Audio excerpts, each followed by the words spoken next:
আপনি দুনিয়ার সব কিছুতে সময় দিচ্ছেন। আমাদের এখন সমাজ সভ্যতা কি? ব্যবসায় সময় দিচ্ছি, চাকরিতে সময় দিচ্ছি, পরিবারের সময় নাই, সন্তানদের সময় নাই। কিন্তু আমরা সন্তানদেরকে আশা করি আমি আমার সন্তানকে হজরত ইসমাইল আলাইহিস সালামের মতো পাবো। দোয়া করে মাসুদ ভাই আমার সন্তানের জন্য দোয়া করেন যেন আমার সন্তান হজরত ইসমাইল আলাইহিস সালামের মতো হয়।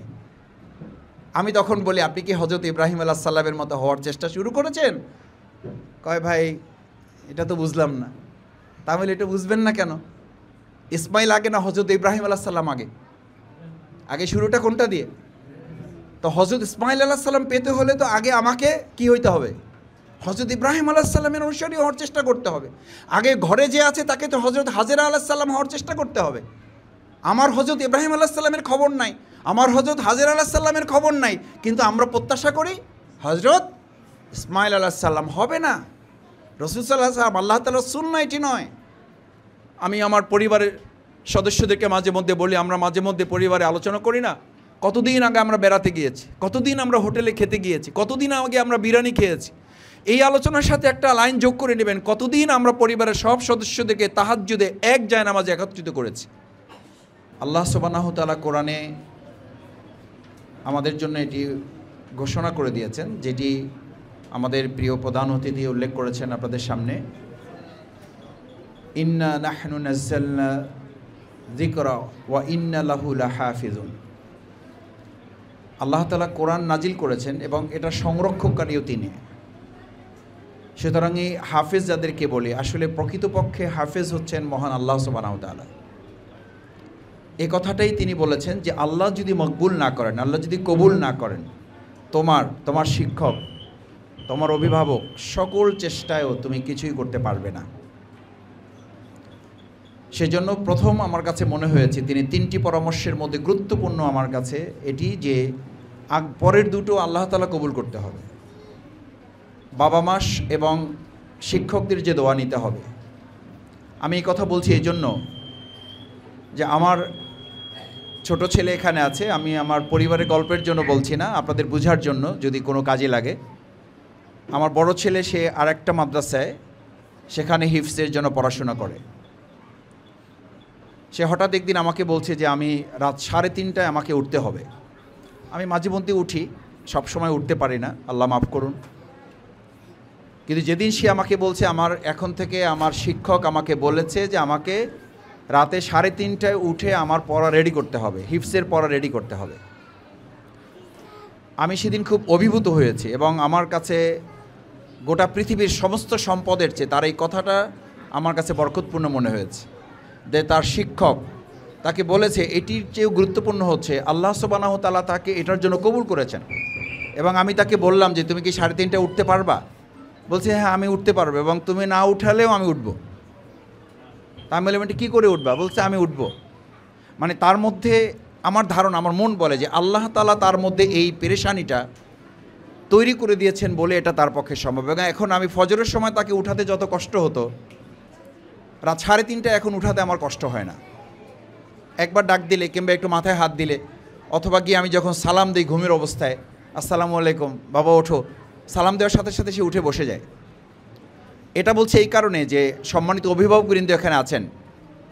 আমার 10 ভাই বোনের মধ্যে আমার মেজো ভাই, তার মানে আমি 10 ভাই বোনেও একেবারে ছোট আর কি।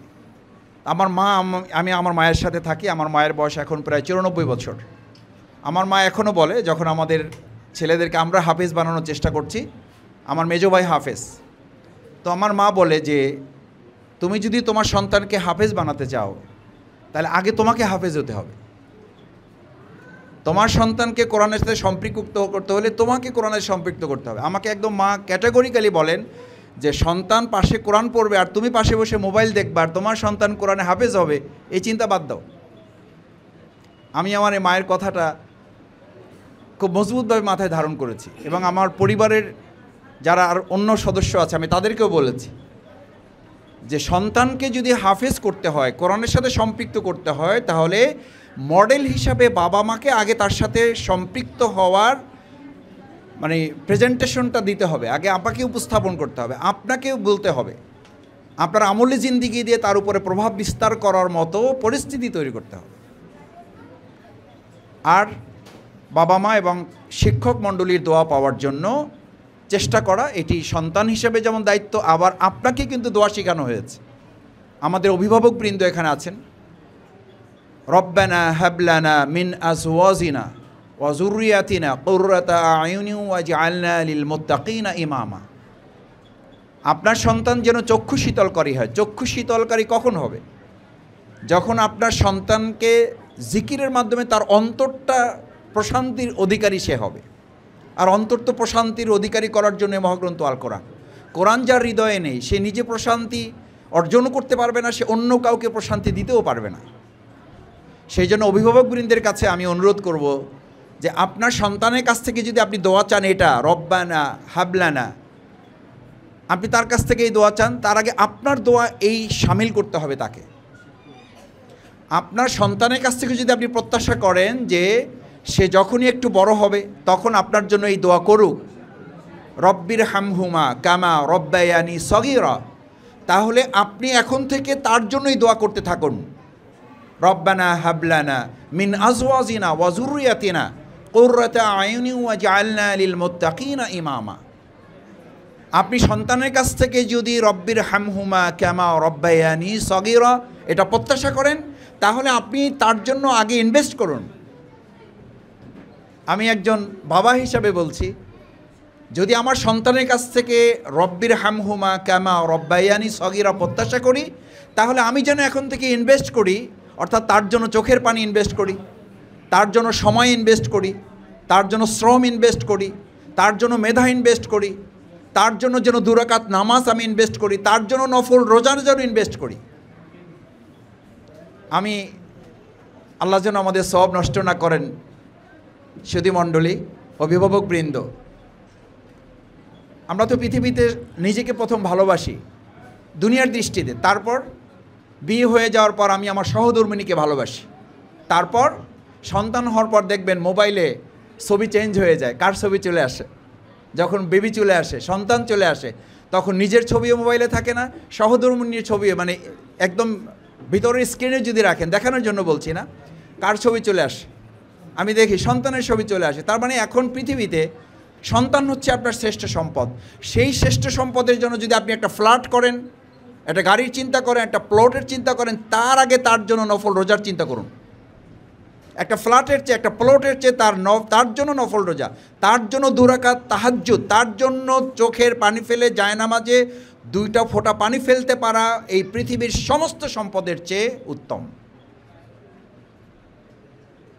শুধু তার জন্য নিয়ত করুন যে আমার সন্তানটা, আমাদের শ্রদ্ধেয় প্রধান অতিথি বলেছেন যে একটু দুর্বল, জেহেন ধরে না। শিক্ষক বলেন 2 পাতা পড়তে, 1 পাতা পড়তে পারে, 1 পাতা পড়তে বলে পারে না, অর্ধেক পড়তে পারে, মুখস্থ ধরে রাখতে পারে না, রিভিশনটা দিতে পারে না। মাদ্রাসা থেকে কমপ্লেন করে, আপনি স্ট্রেস দিচ্ছেন, স্ট্রেসটা আবার সন্তানের উপরে চাপিয়ে দিচ্ছেন। কেন পারো না? কি করো তুমি? তোমাকে দিয়ে হবে না, হবে না। এটা তার মানে সে হবে না, এটা আপনাকে দিয়ে হবে না। সরি, আপনারা কষ্ট নিয়েন না। এটা সন্তানকে দিয়ে হবে না, না আপনাকে দিয়ে হবে না, আমাকে দিয়ে হচ্ছে না, আমি পারি নাই। মোটিভেশনটা এটা হওয়ার কথা ছিল না। মোটিভেশনটা হওয়ার কথা ছিল, প্রধান অতিথি এটা বলেছেন, মাকবুল হতে হবে। যেখানে মাকবুল হতে হবে ওখানে আপনাকে ধর্ণা ধরতে হবে। আল্লাহ, আমার সন্তানটা কষ্ট করে, হতে পারছে না, আল্লাহ ওর হৃদয়ে আপনি কোরআন ধারণ করার মতো একটা জায়গা তৈরি করে দেন। আল্লাহ ওর মেধাটা আপনি বৃদ্ধি করে দেন। আল্লাহ মেধার মালিক তো আপনি। ইয়া মুকাল্লিবাল কুলুব সাব্বিত কলবি আলা দীনিক। আল্লাহ ওর সাথে কোরআনকে সম্পৃক্ত করে দেন। এই কথা বলে হুজুরের চোখে পানি আসবে কখন আমি জানি না, আমার চোখে পানি আসবে কখন আমি জানি না, কিন্তু আপনার সন্তানের জন্য যখন আপনি আল্লাহর কাছে ভোর রাতে উঠে গভীর অন্ধকারে পৃথিবীর সমস্ত নিস্তব্ধতাকে ভেঙে যখন 2 ফোঁটা চোখের পানি ফেলবেন, আমি বিশ্বাস করি, আমার অভিজ্ঞতা থেকে বলছি, আমার শিক্ষক আমাকে কমপ্লেন করেছে, আমার মাদ্রাসার আমার সন্তানের শিক্ষক আমাকে অভিযোগ দিয়েছে, মাসুদ ভাই আপনার সন্তান কিন্তু যেভাবে পড়ার কথা পারছে না। আমার হৃদয়টা ছটফট করেছে। আমি পরিবারের সাথে আলোচনা করেছি, কাউন্সেলিং করেছি, আমার সন্তানকে আমি আদর করেছি, কিছুটা ছোটোখাটো শাসন করেছি, কিন্তু শেষ মুহূর্তে আমার কাছে মনে হয়েছে আমার সন্তানকে তো আমি পরিবর্তন করার মালিক না, পরিবর্তন করার মালিক যিনি, তিনি হচ্ছেন আল্লাহ। ইয়া মুকাল্লিবাল কুলুব সাব্বিত কলবি আলা দীনিক, ইয়া মুসাররিফাল কুলুব সাররিফ কুলুবানা আলা তাআতিক। আমি আমার পরিবারের সদস্যদেরকে মাঝে মধ্যে বলি, আমরা মাঝে মধ্যে পরিবারে আলোচনা করি না, কতদিন আগে আমরা বেড়াতে গিয়েছি, কতদিন আমরা হোটেলে খেতে গিয়েছি, কতদিন আগে আমরা বিরিয়ানি খেয়েছি। এই আলোচনার সাথে একটা লাইন যোগ করে নেবেন, কতদিন আমরা পরিবারের সব সদস্যদেরকে তাহাজ্জুদে এক জায়নামাজে একত্রিত করেছি, কতদিন আগে করেছি। মাসে পেরেছি, বছরে পেরেছি, সপ্তাহে পেরেছি, কোনো একটা অকেশনকে সামনে রেখে পেরেছি। আজকে এই সুন্দর আয়োজনকে সামনে রেখে আগের রাতেও দরকার ছিল, আজকে পরের রাতেও দরকার। আল্লাহ এরকম একটা বরকতপূর্ণ অবস্থার সাথে আমার সন্তানকে, আমার কলিজার টুকরা কন্যাটাকে, আমার কলিজার টুকরা ছেলে সন্তানটাকে আপনি সম্পৃক্ত করেছেন। এর চেয়ে পৃথিবীতে আমার শুকরিয়া আদায় করার ভাষা নেই। আমি আপনার কাছে সিজদা অবনত চিত্তে অন্তরের সমস্ত আবেগ ভালোবাসা উজাড় করে আপনার কাছে আমি শুকরিয়া আদায় করছি, আলহামদুলিল্লাহ। এই শুকরিয়া আদায়টা শুধুমাত্র মুখে বললে হবে না, এটা একটা পার্ট।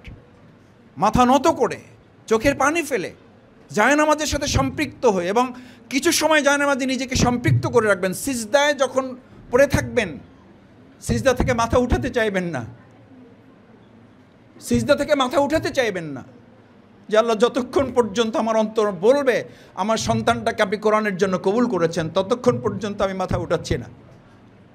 আল্লাহ তাআলা আপনার মনের মধ্যে প্রশান্তি তৈরি করে যখন দিবেন, আপনি ভাববেন নিশ্চয়ই আল্লাহ তাআলা আপনার কথা শুনছেন এবং আপনার কথা তিনি কবুল করেছেন। উজিবু দাআতাদ দাঈ ইযা দান ওয়া ইযা সাআলতা ফাসআলিল্লাহ।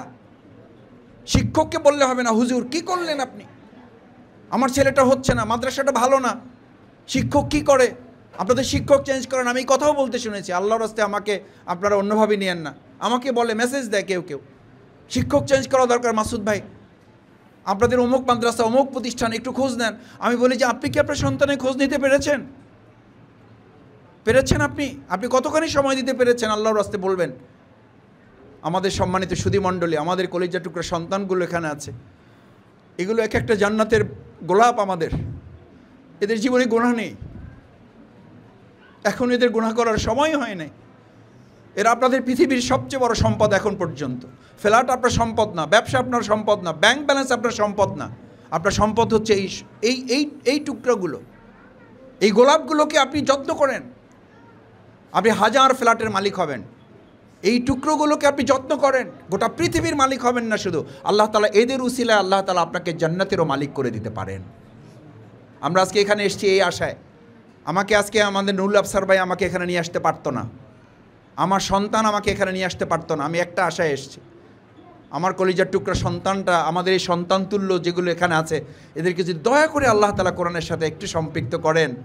আল্লাহ তাআলা রসুল করিম সাল্লাল্লাহু আলাইহি সাল্লাম দিয়ে কত চমৎকার বর্ণনা দিয়েছেন। এই কোরআনে হাফেজ যারা হবে, হুজুর বলেছেন আমল করবে, শিখবে এবং শিখাবে। তিনটা দায়িত্ব, সে নিজে শিখেছে, শিখাবে এবং তা আমল করবে। তাহলে আল্লাহ তাআলা এমন নূরের টুপি তাকে কিয়ামতের দিন পরাবেন, সূর্যের আলোর চেয়েও সেটা আলোকিত হবে। সুবহানাল্লাহ, সুবহানাল্লাহ। তাহলে সে আলোকিত হবে আর আপনি বাবা মা হিসেবে অন্ধকারে থাকবেন। আমি মাঝে মধ্যে আমাদের পরিবারে বলি যে আলহামদুলিল্লাহ আমার মেজো ভাই হাফেজ, যদি আল্লাহ দয়া করেন যদি, তাহলে তো আল্লাহ পার করে দিতে পারেন। এখন ছেলেগুলোকে চেষ্টা করছি, সন্তানদেরকে চেষ্টা করছি, আপনারাও নিশ্চয়ই সে আশায় চেষ্টা করছেন। শুধু সন্তানকে সম্মান দিয়ে আল্লাহ শেষ করেন না। রাসূল সাল্লাল্লাহু আলাইহি ওয়াসাল্লাম এবার বলছেন যে তার বাবা মা, তার অভিভাবক যারা, তাদেরকে এমন পোশাক পরিধান করানো হবে যা এই পৃথিবী এবং আসমানের সমস্ত সম্পদের চেয়ে মূল্যবান। আমার সম্মানিত সুধীমণ্ডলী, অভিভাবকবৃন্দ, আমি এই প্রসঙ্গটা তুলেছি শুধু মাদ্রাসার উপরে যেন আমরা নির্ভর না করি, শুধু শিক্ষকের দিকে যেন আমি তাকিয়ে না থাকি। আমি আমার মায়ের কথাটা আবার বলছি যে সন্তানকে হাফেজ করতে হলে আগে নিজে হাফেজ হও। হাফেজ হও মানে আপনি পুরো 30 পারা কোরআন সে মুখস্থ করবেন, ব্যাপারটা তা না। অর্থাৎ সে যদি 1 ঘন্টা পরিশ্রম করে, তাহলে আপনি 1 ঘন্টা 5 মিনিট পরিশ্রম করতে হবে। তার আগে পরে আপনাকে প্রস্তুতি দিতে হবে। কারণ আমার সন্তানকে যদি 3:30টায় উঠাতে হয়, তাহলে আমাকে কয়টায় উঠতে হয়? আগে না পরে উঠতে হয়? আগে উঠতে হয়। আমার সন্তানকে যদি আবার একটু গুছগাছ করে তাকে রেডি করে ঠিকঠাক করে দিতে হয়, তাহলে তো সবার শেষে আমাকে আসতে হয়। আপনি দুনিয়ার সব কিছুতে সময় দিচ্ছেন। আমাদের এখন সমাজ সভ্যতা কি? ব্যবসায় সময় দিচ্ছি, চাকরিতে সময় দিচ্ছি, পরিবারের সময় নাই, সন্তানদের সময় নাই। কিন্তু আমরা সন্তানদেরকে আশা করি আমি আমার সন্তানকে হজরত ইসমাইল আলাইহিস সালামের কত পাবো। দোয়া করে মাসুদ ভাই আমার সন্তানের জন্য দোয়া করেন যেন আমার সন্তান হজরত ইসমাইল আলাইহিস সালামের মতো হয়। আমি তখন বলি, আপনি কি হজরত ইব্রাহিম আলাইহিস সালামের মতো হওয়ার চেষ্টা শুরু করেছেন? কয় ভাই এটা তো বুঝলাম না। তাহলে এটা বুঝবেন না কেন? ইসমাইল আগে না হজরত ইব্রাহিম আলাইহিস সালাম আগে? আগে শুরুটা কোনটা দিয়ে? তো হজরত ইসমাইল আলাইহিস সালাম পেতে হলে তো আগে আমাকে কি হইতে হবে? হজরত ইব্রাহিম আলাইহিস সালামের অনুসারী হওয়ার চেষ্টা করতে হবে। আগে ঘরে যে আছে তাকে তো হজরত হাজেরা আলাইহিস সালাম হওয়ার চেষ্টা করতে হবে। আমার হজরত ইব্রাহিম আলাইহিস সালামের খবর নাই, আমার হজরত হাজেরা আলাইহিস সালামের খবর নাই, কিন্তু আমরা প্রত্যাশা করি হজরত ইসমাইল আলাইহিস সালাম। হবে না। রাসূল সাল্লাল্লাহু আলাইহি ওয়াসাল্লাম আল্লাহ তাআলার সুন্নাহ এটি নয়। আগে আপনাকে হজরত ইব্রাহিম আলাইহিস সালাম, আগে আপনাকে হজরত হাজেরা আলাইহিস সালাম, তারপর আপনার ঘরে হজরত ইসমাইল তৈরি করতে আল্লাহ তাআলা আমাদেরকে বাস্তবতা শিখিয়েছেন। আল্লাহ আমাদের কবুল করুন। সেই প্রত্যাশা ব্যক্ত করে আমার কথা শেষ করছি। সুবহানাকাল্লাহুম্মা ওয়া বিহামদিকা আশহাদু আল্লা ইলাহা ইল্লা আনতা আস্তাগফিরুকা ওয়া আতুবু ইলাইক। আসসালামু আলাইকুম ওয়া রাহমাতুল্লাহি ওয়া বারাকাতুহু।